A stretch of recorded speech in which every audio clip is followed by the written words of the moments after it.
Glória a Deus.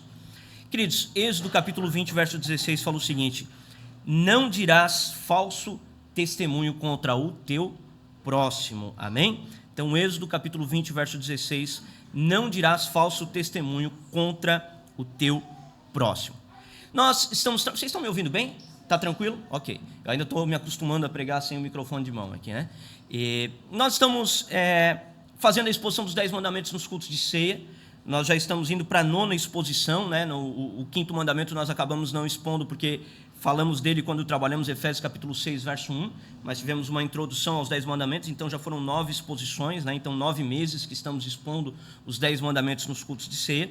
E dentro dessas exposições nós temos buscado compreender o que esses 10 mandamentos eles têm de implicação prática para a nossa vida nos dias de hoje, ok? E abordando então a questão dos 10 mandamentos, nós já vimos que os 10 mandamentos eles foram dados para a nação de Israel dentro de um contexto de aliança. Nós sabemos que Deus, o Deus de toda a terra, o Deus criador dos céus e da terra, havia criado para si um povo. Então, o mundo havia se corrompido por causa do pecado de Adão. Em Babel, as nações todas elas se espalharam por toda a terra, houve confusão na linguagem, e os povos se tornaram idólatras e pagãos, e começaram a cultuar outros deuses que não o Criador de toda a terra. E dentro desse cenário, então, Deus resolve criar para si um povo, a fim de revelar a sua verdade, revelar a sua divindade, revelar a sua vontade para aquele povo. Deus chama, então, Abraão de Ur dos Caldeus, vocês conhecem a história. Deus, então, a partir de Abraão, começa a formar um povo, ele dá promessas para Abraão, que a partir daquele povo, então, seriam benditas todas as famílias da terra. E ele havia profetizado e dito para Abraão que a descendência de Abraão seria peregrina em terra estranha e passaria 430 anos no Egito como escravos. Porém, Deus suscitaria um libertador que traria aquele povo do Egito, libertaria aquele povo para que aquele povo então se tornasse livre. Esse evento ocorre através de Moisés. Moisés é esse libertador que vai até o Egito e tira o povo de lá através dos grandes sinais e feitos pelo Senhor.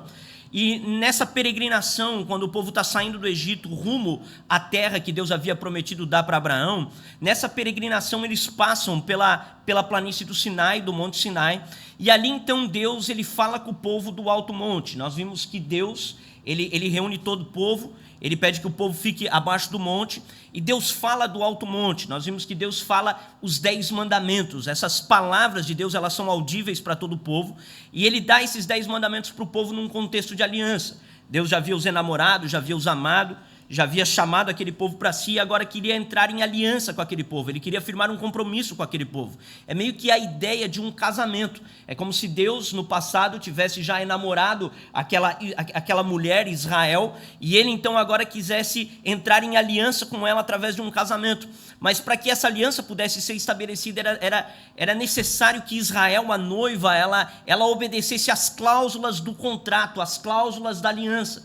E nós vimos então que Deus estabelece ali 10 palavras que são o cerne dessa aliança, o núcleo duro dessa aliança que seria dada para o povo. Essas palavras depois foram dadas para Israel através de 2 tábuas de pedra escritas pelo dedo de Deus. Essas 2 tábuas de pedra representavam justamente as 2 vias de um contrato, né? Então, as 2 vias de um contrato que estavam agora sendo firmados entre Israel e entre o Senhor, né? Nós vemos quando Moisés, por exemplo, desce do monte, em Êxodo capítulo 32, que ele encontra o povo em idolatria, ele quebra as 2 tábuas. Por que ele quebra as 2 tábuas? Justamente porque a aliança havia sido quebrada, o contrato havia sido quebrado através da idolatria. Então, a aliança havia sido quebrada, ele quebra aquelas tábuas. Mas o que Deus estava querendo fazer ali era uma aliança com o seu povo. E nós vimos que nessa aliança que Deus estava estabelecendo com o seu povo, nesses 10 mandamentos que Deus havia dado em 2 tábuas escritas na frente e no verso, nós vamos ter uma divisão bem clara. Do 1º ao 4º mandamento, nós temos a relação do povo para com Deus.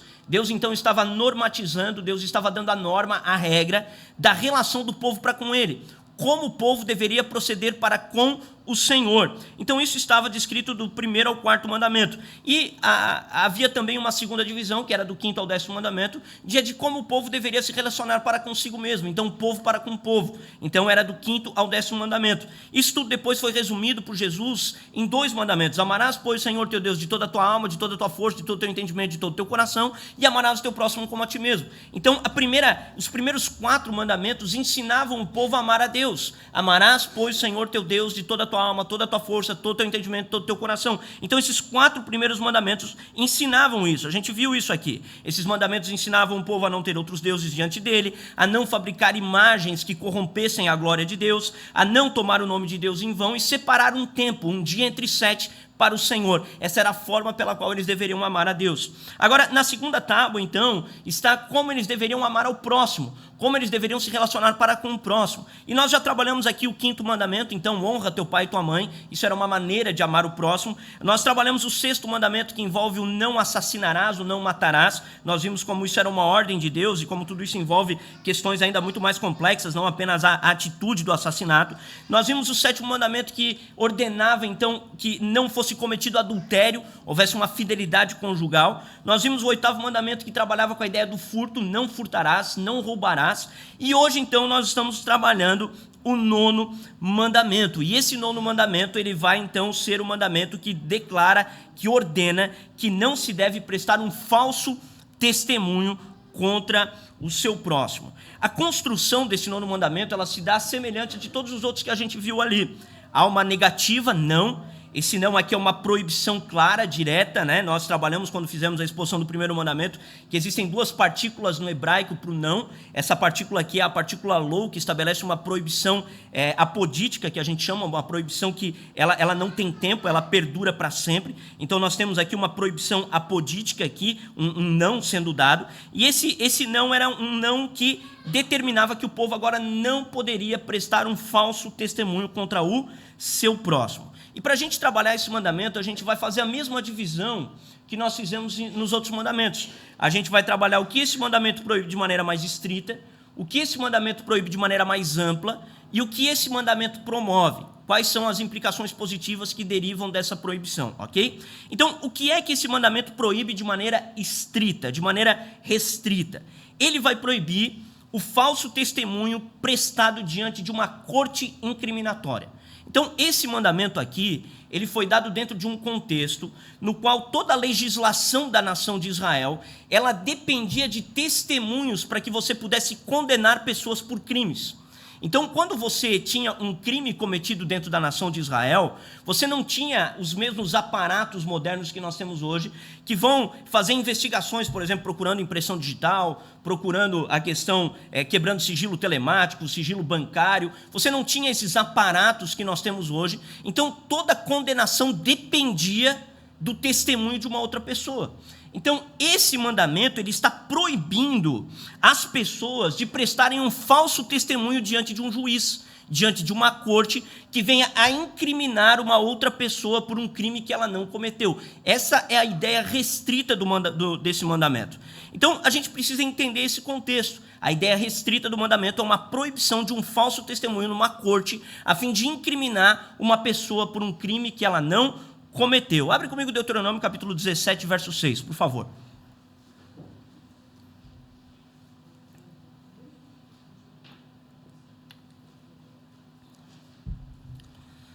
Vocês estão comigo? Então tá bom, vamos lá. Deuteronômio capítulo 17, verso 6. Fala assim o texto, olha só. Calma aí que eu estou escutando folha, eu vou esperar mais um pouquinho. Por depoimento de 2 ou 3 testemunhas será morto o que houver de morrer, por depoimento de uma só testemunha não morrerá. Então todo o sistema judiciário da nação de Israel dependia de testemunhos, dependia de testemunhas que iriam prestar ali um depoimento falando que aquela pessoa cometeu o crime. Então, a pena seria aplicada por meio dessas testemunhas. E o texto fala que era necessário, no mínimo, 2 ou 3 testemunhas. Uma só testemunha não era suficiente para incriminar uma pessoa em relação a um crime que ela houvesse cometido. Agora, é muito interessante a gente notar como que funcionava esse sistema judiciário. Continua ali o verso 7, olha só, Deuteronômio 17, 7. A mão das testemunhas será a primeira contra ele para matá-lo, e depois a mão de todo o povo. Assim, eliminarás o mal do meio de ti. Então, o que acontece? A pessoa que ela prestasse o testemunho, digamos, vou criar aqui uma situação hipotética. O Rafa cometeu um assassinato, eu e o Anderson fomos testemunhas do assassinato que o Rafa cometeu. A pena para o assassinato era pena de morte. Então, o Rafa deveria morrer porque ele havia assassinado uma pessoa. Eu e o Anderson, teríamos que ir diante do juiz e teríamos que testemunhar que o Rafa havia cometido esse assassinato. Só que como o meu testemunho levaria ele à pena de morte, eu deveria me comprometer com esse testemunho sendo o primeiro a lançar a pedra. É isso que ele vai falar no verso 7. A mão das testemunhas será a primeira contra ele para matá-lo, e depois a mão de todo o povo, e assim eliminarás o mal do meio de ti. Então, a pessoa, para que ela pudesse realmente se comprometer com o testemunho, de que o testemunho era válido, de que o que ele tinha visto era verdadeiro, ela deveria se comprometer a tal ponto que ela seria a primeira a tirar a pedra no caso da pena de morte, porque isso mostraria que ela estava comprometida com aquele testemunho, que o que ela tinha visto verdadeiramente era uma coisa real, não era uma mentira. E havia uma proteção em relação a falso testemunho. Em que sentido? Abre Êxodo 23, do verso 1 a 3.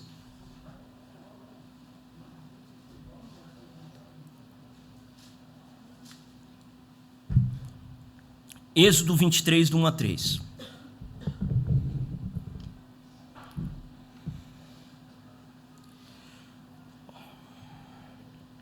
Bom, aqui em Êxodo 23, do 1 a 3, nós temos o papel dos juízes diante dos testemunhos. Ele fala assim: não espalharás notícias falsas, nem darás mão ao ímpio para seres testemunha maldosa. Então, aqui em relação à pessoa que iria testemunhar, ela não deveria se unir com um ímpio para ser uma testemunha maldosa. E no verso 2, começa a falar dos juízes: não seguirás a multidão para fazeres mal, e nem deporás numa demanda inclinando-te para a maioria, para torcer o direito. Nem com um pobre serás parcial na sua demanda. Então, deveria haver uma justiça. Você não poderia ficar torcendo a justiça em favor de um, em favor do outro. Eu não vou torcer a justiça por causa da maioria, a maioria está querendo essa pena, então eu também agora vou testemunhar a favor dessa pena. Eu também não poderia torcer a justiça no sentido de que o cara é pobre, então eu vou me inclinar por causa que ele cometeu o crime porque ele era pobre e tal. Então eu não poderia me inclinar para essas questões. Eu teria que aplicar o testemunho de maneira justa, né? E os juízes não poderiam ser parciais em relação ao julgamento. E aí ele, em Deuteronômio 19, do verso 16 ao 19, quer ver? Deuteronômio 19, do verso 16 ao 19, abre aí.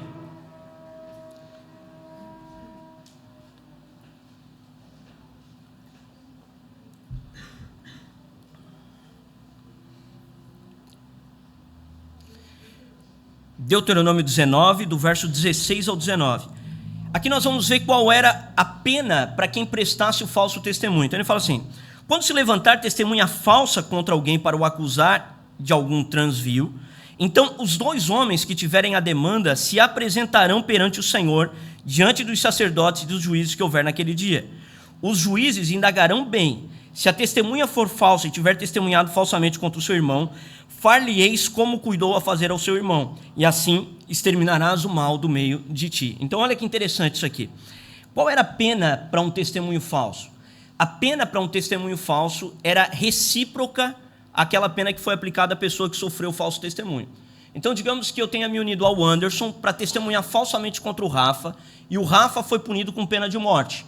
Eu e o Anderson, comprovado que testemunhamos de maneira falsa, deveríamos sofrer a pena de morte porque nós testemunhamos contra o Rafa de maneira ilegítima. Então, a ideia é que a pena tinha que ser recíproca, justamente para proteger as pessoas de cumprirem ou de fazerem esse falso testemunho, de modo que a pessoa estava comprometida então com aquela circunstância por causa das palavras que ela havia dado. E aqui, gente, eu queria trazer luz a um texto que é muito mal entendido na Bíblia. Abre comigo João capítulo 8, do verso 1 ao verso 11.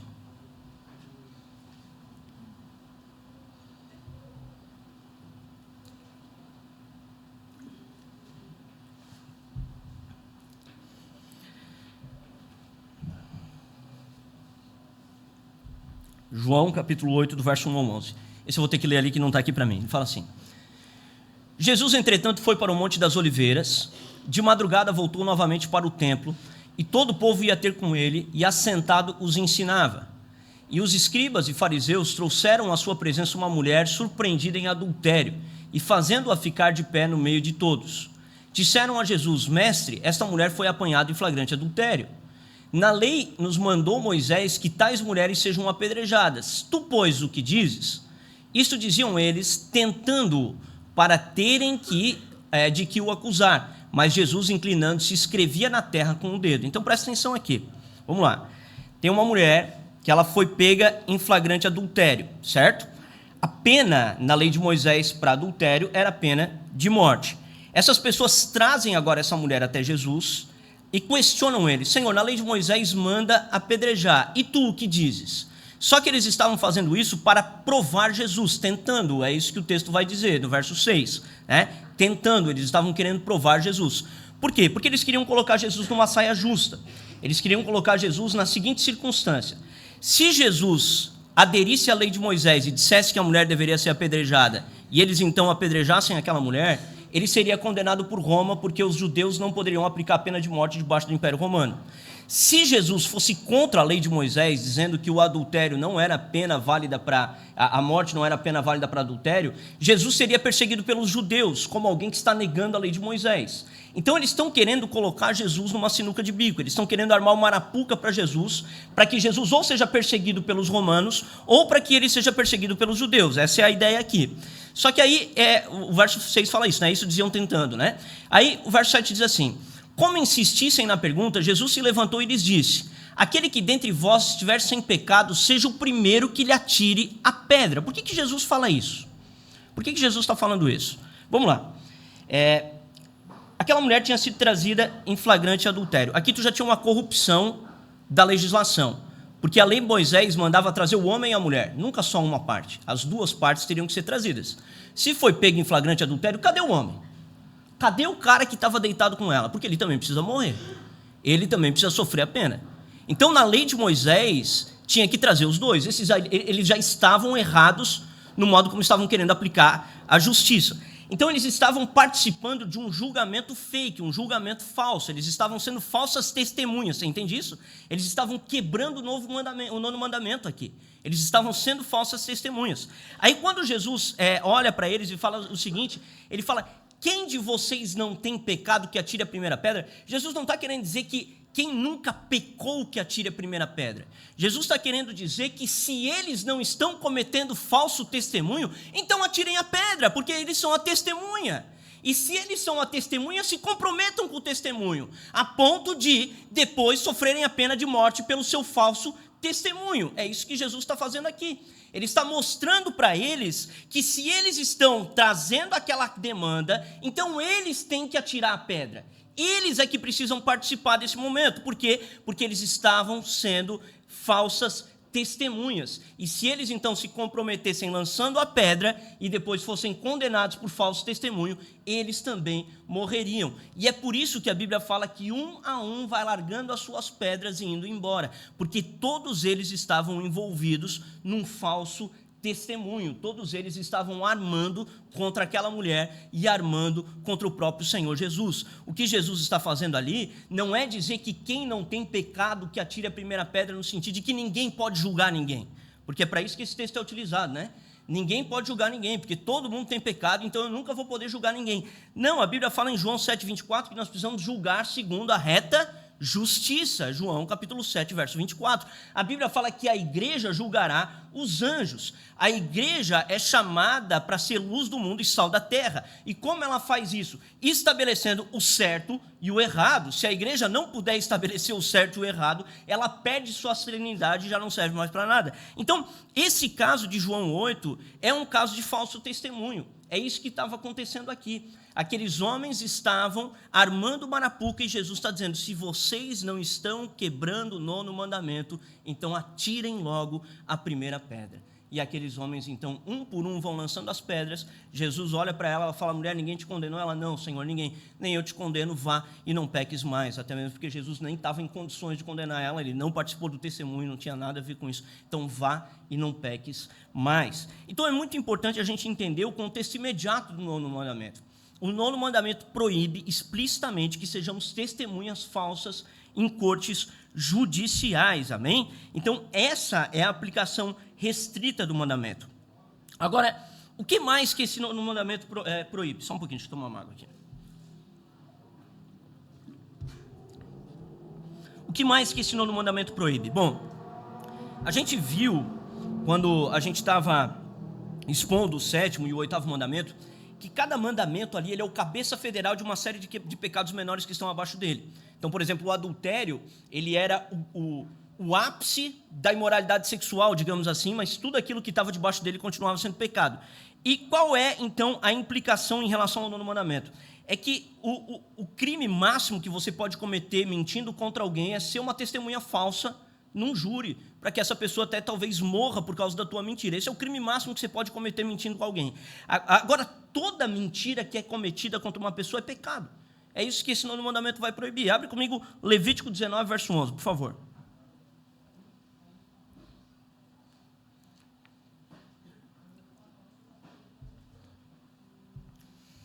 Levítico capítulo 19, verso 11.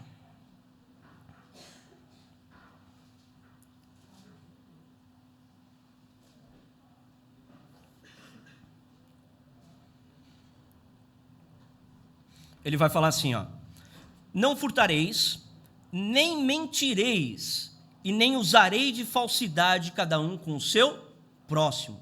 Então, o falso testemunho envolve você mentir prejudicando uma outra pessoa. Sempre que mentimos prejudicando alguém, nós estamos quebrando o 9º mandamento. E, gente, é muito interessante porque esse é um pecado que ele se manifesta logo na infância. Alguém aqui já leu as Confissões de Agostinho? Vale a pena a leitura, eu sei que a Márcia ela já começou essa leitura. Mas Agostinho, ele, nas suas confissões, ele revela e ele confessa pecados de sua infância. É bem interessante, ele começa a mostrar como desde a infância ele era atraído pelo pecado. E ele confessa os pecados de sua infância. E esse pecado, o 9º mandamento, ele se manifesta logo na infância. Quem aqui tem irmão? Levanta a mão. Quem aqui já mentiu para a mãe para prejudicar o irmão? Quebrou o 9º mandamento. Quebrou o 9º mandamento.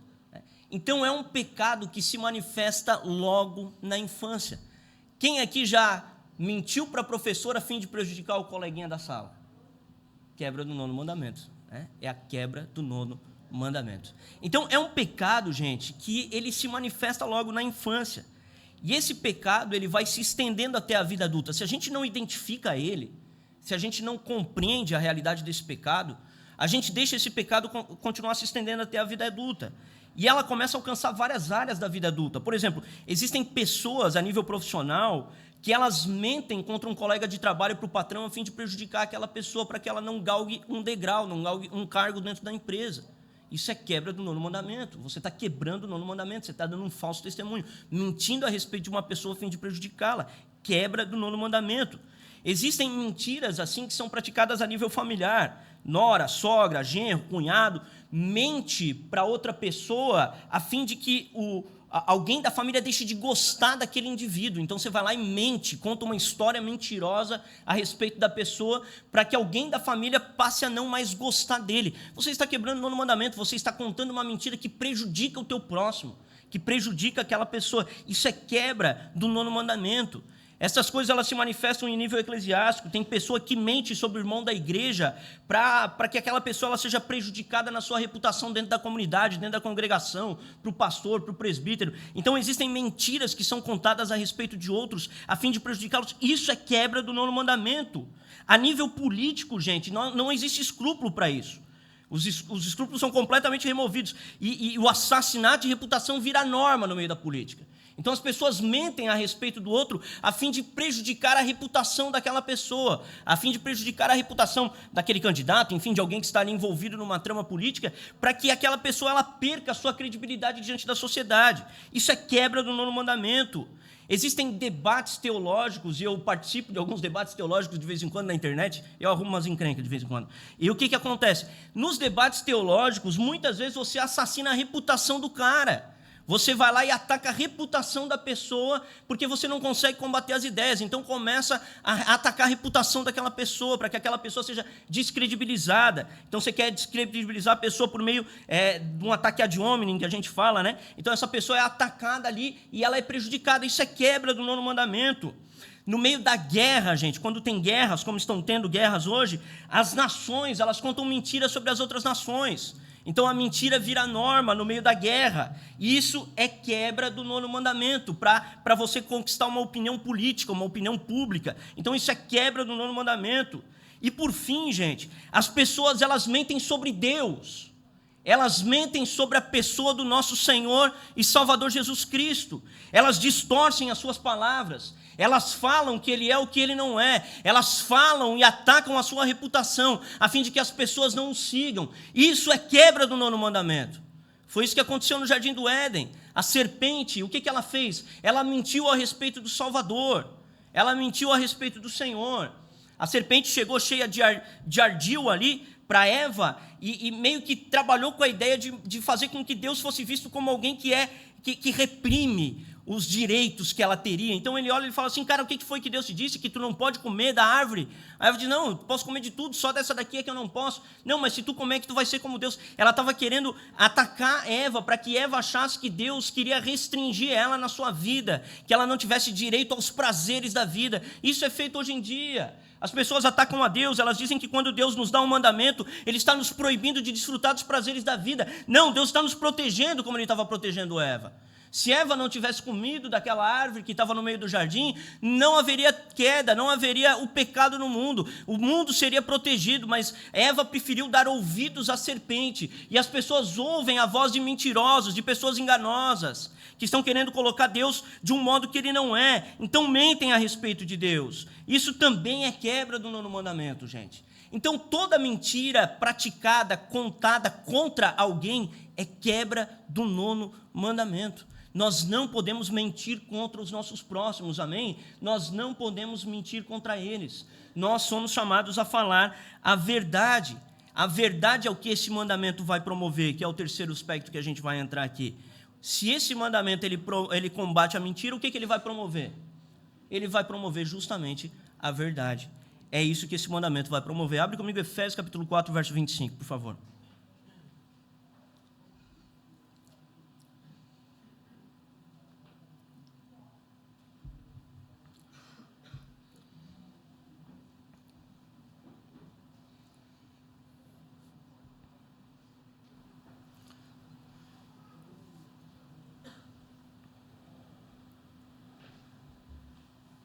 Fala assim o texto: por isso, deixando a mentira, fale cada um a verdade com o seu próximo, porque somos membros uns dos outros.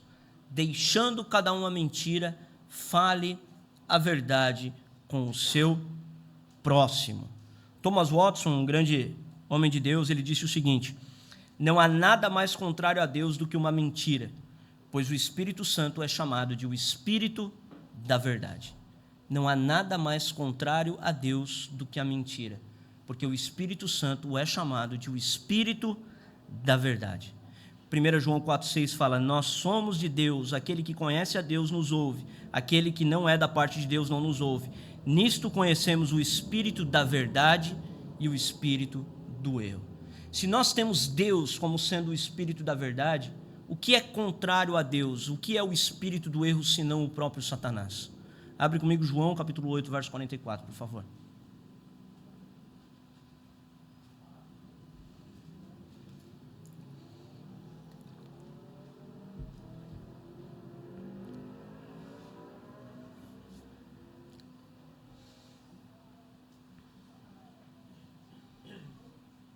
Fala assim, Jesus falando com os fariseus, tá? Ele fala assim: vós sois do diabo, que é vosso pai, e quereis satisfazer-lhe os desejos. Ele foi homicida desde o princípio e jamais se firmou na verdade, porque nele não há verdade. Quando ele profere mentira, fala do que lhe é próprio, porque é mentiroso e pai da mentira. Quem é aquele que instiga as pessoas a quebrarem o 9º mandamento? É o próprio Satanás. Satanás é o pai da mentira. Por que ele é o pai da mentira? Porque ele foi o primeiro a contar uma mentira.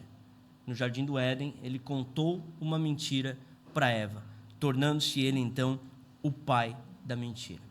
E quais são as aplicações, então, que nós podemos trazer disso, gente? É que a gente é chamado para andar na verdade, gente. A gente é chamado para andar na verdade. A gente é chamado para andar na verdade na sua totalidade. Muitas vezes nós concentramos, e a Bíblia fala que Jesus é o caminho, a verdade e a vida, e Ele é realmente a verdade. Jesus é a verdade suma e absoluta, objetiva. Porém, Jesus ele disse que a palavra de Deus é a verdade. Para que nós possamos andar na verdade, gente, nós precisamos andar na totalidade da palavra de Deus.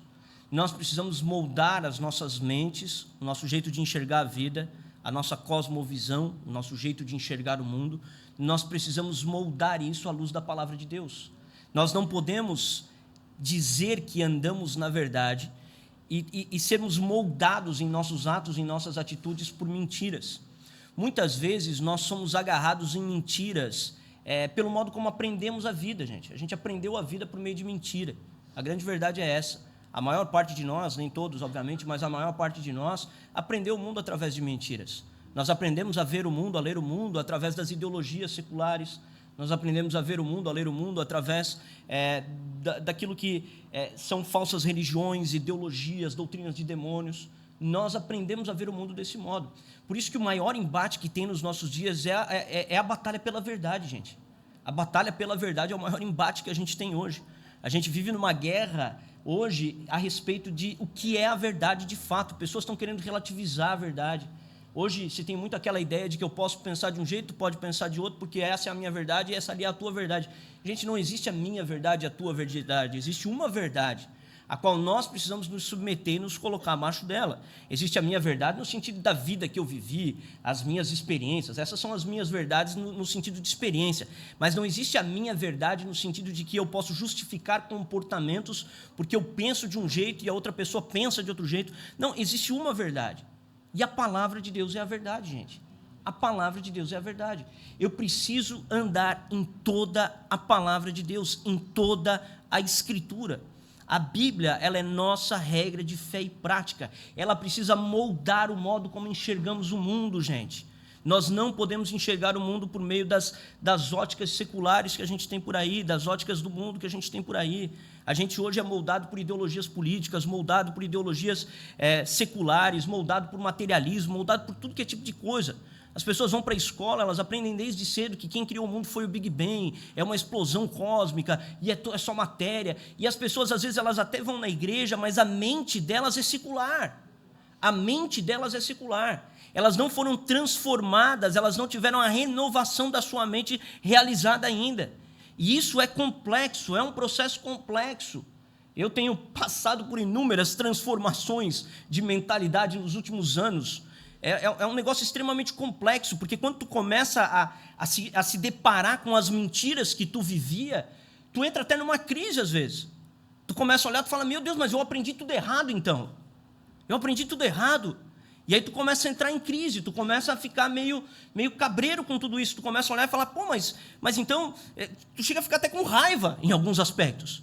Tu começa a ficar com raiva de tudo que tu aprendeu errado. E tu começa, então, a ter que se sujeitar a Deus para ser moldado a partir dessa nova visão que deriva e que emana da palavra de Deus. Mas isso é santificação. Isso é o processo de santificação na mente. Isso é ter a mentalidade transformada. Romanos 12, 1 e 2. Transformai-vos pela renovação da vossa mente. Nós somos chamados a ser transformados pela renovação da nossa mente, para que tenhamos uma vida toda cristã.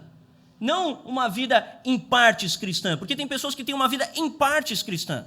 A pessoa ela vai domingo na igreja, levanta a mão, canta Jesus, mas ela acha que quando ela está fora da igreja ela pode ter o seu jeito de pensar em determinada área da vida. Não, isso aqui Deus não tem nada para falar para mim a respeito disso, isso aqui eu penso desse jeito e é o jeito que eu acredito e deu. Gente, não dá, Deus tem coisas para falar a respeito de tudo, amém? Todos os assuntos estão tratados na Escritura. A gente só precisa aprender a extrair esses assuntos de lá. A gente precisa aprender a olhar para esses assuntos. Então, a gente é chamado, gente, para andar na verdade, não na mentira. A gente é chamado para se submeter à verdade. E, gente, talvez isso venha a doer, mas faz parte do processo de santificação. Faz parte do processo de santificação. Uma vez eu estava tendo um embate com a minha mãe. A minha mãe ela foi criada no espiritismo kardecista, e a minha avó ela era kardecista, e a minha avó faleceu. E aí, depois da minha avó falecer, a gente teve um embate, eu e a minha mãe, a respeito da questão do evangelho e tal. E eu comecei a expor, mostrar que Jesus é o único caminho, a única verdade, é a vida e tal, e comecei e tal. Cara, minha mãe, ela teve uma reação, foi inesperada para mim, mas hoje eu entendo a reação dela, assim, né? Mas a reação dela foi assim, tá, então eu aprendi tudo errado. E sim, aprendeu tudo errado. Infelizmente, aprendeu tudo errado. Tá entendendo como se envolve uma humildade, cara? Envolve uma humildade de se colocar num lugar e dizer assim, cara, eu aprendi errado. Eu preciso me dobrar diante da verdade. A gente aprende as coisas erradas e depois a gente tem que se desconstruir. Faz parte do processo. Na cabeça da minha mãe, isso ainda era mais grave, porque ela, na hora, associou a condenação da minha avó. Ela falou, então a minha mãe foi para o inferno, ela falou. Ela já associou direto na condenação da minha avó. Então, você entende que a verdade, ela vai causar embate, gente. Não adianta você querer fugir dos embates por causa da verdade. Você vai ter que lutar com eles, cara. Você vai ter que lutar. Não vai ter jeito, você vai ter que lutar. Porque é isso que o 9º mandamento promove. Ele não promove apenas que não falemos a mentira. Ele envolve também que nós pratiquemos a verdade, andemos na verdade. Nós somos chamados a andar na verdade, gente. Nós somos chamados a amar a verdade e buscá-la de todo o nosso coração. A gente tem que buscar a verdade de todo o nosso coração, gente. E a verdade, ela está na Escritura. A verdade é a palavra de Deus. É ela que nós temos que buscar de todo o nosso coração. Nem que isso envolva crises, lutas, batalhas, mas nós precisamos deixar Deus nos desconstruir para que possamos ser refeitos segundo a imagem do Salvador. Nós somos chamados para nos tornarmos a imagem do nosso Senhor Jesus Cristo. Lembra que o apóstolo Paulo fala, nós temos a mente de Cristo? Nós temos a mente de Cristo. Somos chamados para andar na verdade do nosso Salvador. Então fica aqui uma aplicação para nós. Você ama a verdade? Ou quando a verdade ela te incomoda, você prefere continuar na mentira? Essa é uma aplicação para nós. Você ama a verdade, ou quando a verdade ela te incomoda, você prefere empurrar ela para debaixo do tapete e dizer, não, eu vou tocar minha vida como eu sempre toquei, porque para mim estava mais confortável assim. E, gente, deixa eu falar uma coisa para vocês. A ignorância é uma bênção em alguns aspectos. A ignorância é uma bênção no sentido de que quando tu é ignorante, tu está desculpado de si, não, eu não conhecia, não entendia. Agora, quando tu conhece, já não tem mais desculpa para isso. Aí você já não tem mais como se desculpar diante de Deus, né? Então, você ama a verdade? Você ama realmente a verdade? Você quer conhecer a verdade? E aqui, gente, já fica uma aplicação para nós como igreja. Essa igreja que vai buscar a verdade. A gente vai buscar a verdade da Bíblia. Você ama a verdade? Você quer andar na verdade? Isso vai envolver confronto, isso vai envolver mudança de mentalidade, isso vai envolver desconforto, vai envolver todas essas coisas. Mas, no fim, isso é o que vai te dar a verdadeira paz que excede a todo o entendimento. É isso que vai te dar a verdadeira capacidade de viver uma vida para a glória de Deus. De não ser alguém que está andando no engano desse mundo, de ser alguém realmente que conhece a verdade. Amém? Então, nós precisamos buscar a verdade. Então, resumindo aqui, o que o 9º mandamento proibia de maneira estrita? O falso testemunho diante de uma corte. Amém? Falso testemunho diante de uma corte para prejudicar a pessoa que estava sendo julgada. O que ele proíbe de maneira ampla? Toda mentira contada contra o nosso próximo que prejudique ou ataque a sua reputação. Então, isso é quebra no 9º mandamento. E o que esse mandamento promove? Ele promove a verdade. Ele promove a verdade. E nós somos chamados para andar na verdade. Amém? Queria trazer aqui 3 aplicações finais. Primeiro, se você tem andado no erro, eu quero te dizer que Cristo é a verdade. Se entregue a Cristo, porque Ele é o caminho, a verdade e a vida. Deixe Ele te guiar. Deixe Ele ser o teu tutor. Deixe Ele guiar os teus passos. Amém? Segundo, se você tem mentido contra o teu próximo, se você é uma pessoa que está mentindo contra alguém, eu quero te chamar ao arrependimento. Confesse o seu pecado. Pare de mentir contra o próximo. Confesse o seu pecado e o abandone. Não minta contra o próximo. Isso é pecado diante de Deus. Isso é quebra do 9º mandamento. E, em terceiro lugar, se você tem mentido por meio de um falso testemunho cristão, você não tem dado testemunho de acordo com a verdade. Você se diz um cristão, participa dos cultos, mas você não é um cristão de verdade. Você não anda de acordo com a verdade. Deus está te chamando para o arrependimento. Deus está te chamando para se tornar um cristão verdadeiro.